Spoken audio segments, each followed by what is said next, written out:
Patrick Wanambisi is a management consultant, consulting about operations management and strategy management. I'm also married with 3 boys. Currently doing my PhD on entrepreneurship. The work is hectic and tough because consultancy really demands a lot. My definition of consultancy is that you need to blend academics with practice. You need to carry out theories, you need to carry out principles and assist organizations, assist individuals to implement them. So you find that your day really stretches. You start your day at 6, you'll be ending it at about 10. Then you need to go back home and see your family. So the day can really be so stressful and stretching. It's also time consuming because you're supposed to be thinking throughout on behalf of many people. So my day can really be hectic and tough. The problem of white-collar job, to me, after engaging a lot with the SMEs, it's a mental affair. Is the thinking, is the bring up, is this what we were taught? Go to school, after you're done, get employment. Yes. Now, that is a mindset which we need to reverse. Because you'll discover that the little companies, the little white-collar jobs we are looking for are very minimum. And we cannot, all of us, go for the same. Yes.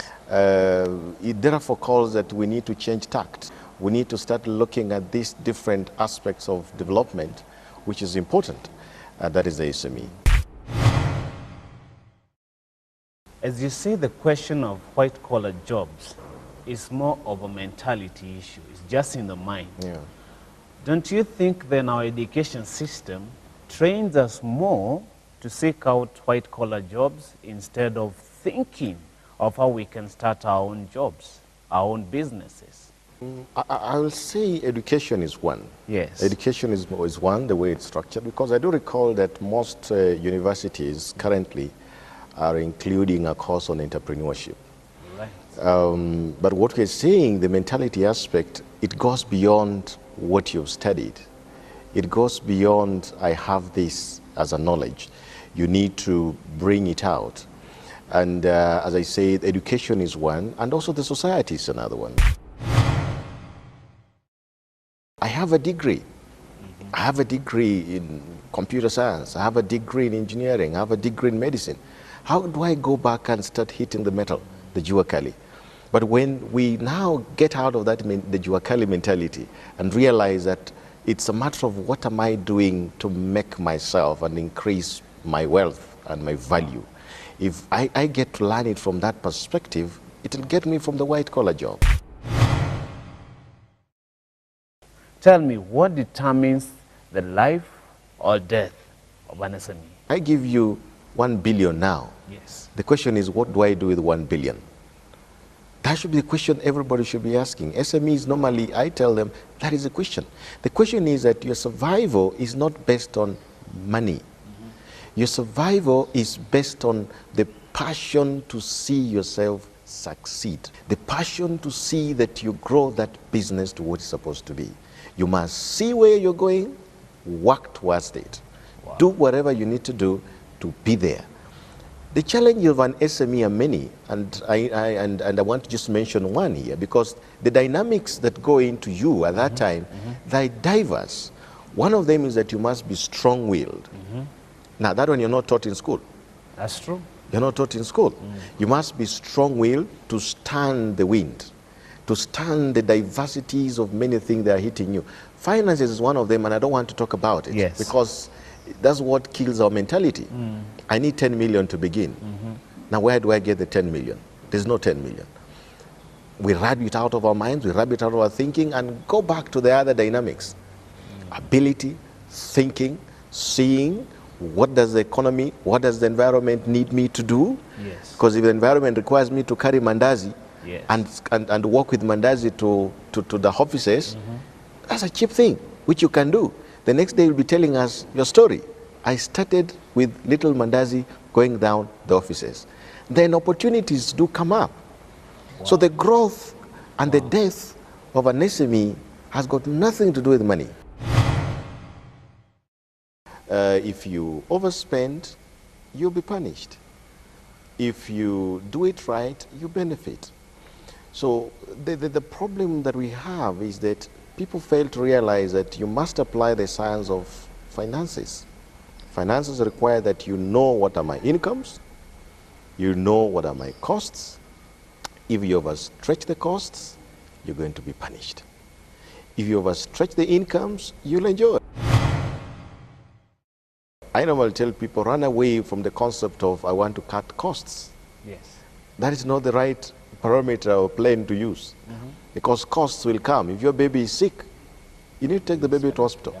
There are no two choices about that. So the only way to counteract that is look for more. That is the science.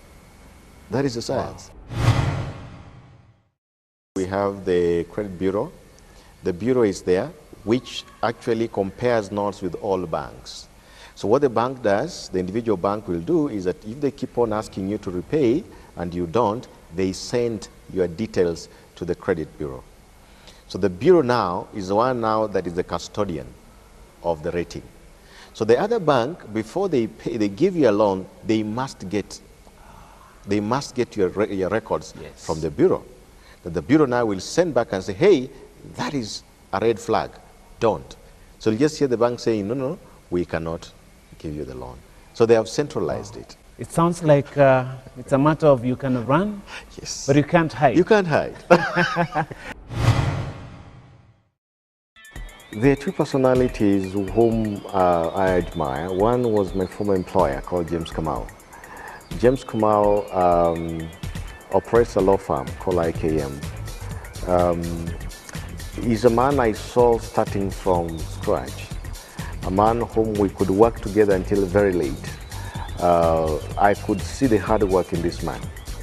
As we are talking now, he's a commanding legal firm, and he's a fellow who commands some assets in Kenya. Another man who keeps challenging my thinking is the both operator of the name James, so James Mwangi, the CEO of Equity. We could see a gentleman navigating a boat at a time when people would shy away from certain markets. This young man decides to go to those markets. Until now, we are seeing him relinquishing some duties in Equity to also an authority in management. So these are people who drive my thinking from small beginning, navigating their boats to the shore and managing to land. Those are the people I admire.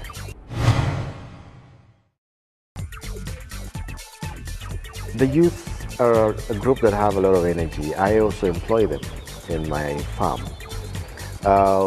What I really want to drive home is like we could admire to see them having passion and dedication in what they want to do.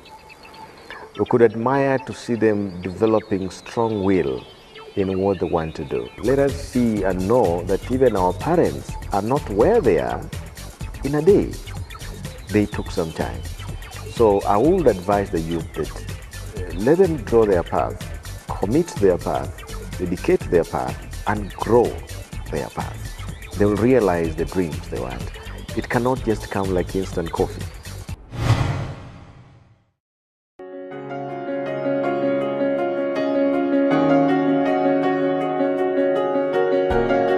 Experience a whole new world of family entertainment. Vision TV.